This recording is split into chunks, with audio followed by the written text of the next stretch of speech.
presented by Lotus Music. हमारा मौलिया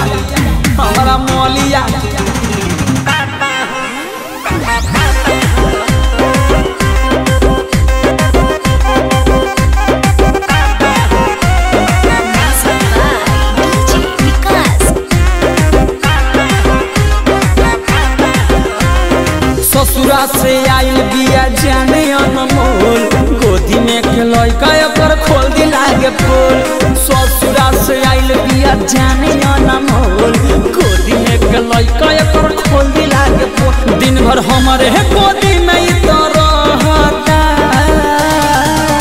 हमारा मौलिया के लइका हमके पापा कहता। हमारा मौलिया के लइका हमके पापा कहता।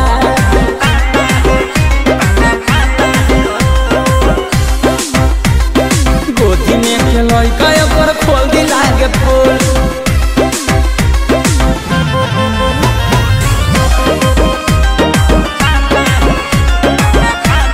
गोदी में के लइका पर खोल दी लागे फूल। हमारे पकइल बाटे एक सकलिया हमारे नियन एक लामा बगलिया। आगे जाना घर में सुत रही हमरे फोटो लगले रहली बोला आज बया वो दिन के खेला लगा गोदी में बैठ के वो करे रोवल का हमारा इज्जत के माथा लेखा मोहता। हमारा मौलिया के लइका हमके पापा कहता। हमारा मौलिया के लइका हमके पापा कहता।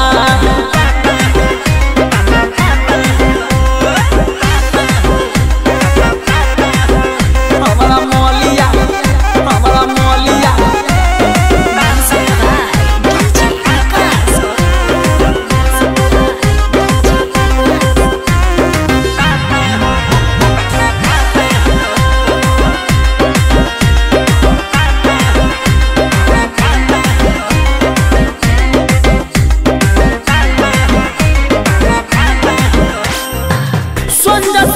सुना मन हमर बात के इहो खिलाड़ बस समझावे ले न डांट के।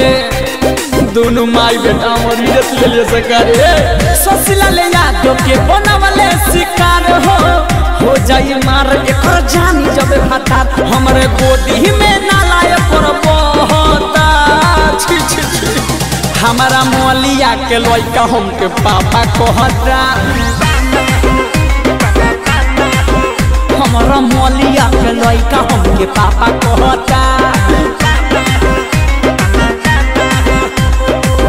अरे बेटा और मतारी हमारी इज्जत ले गो लसन पूरा Presented by Lotus Music.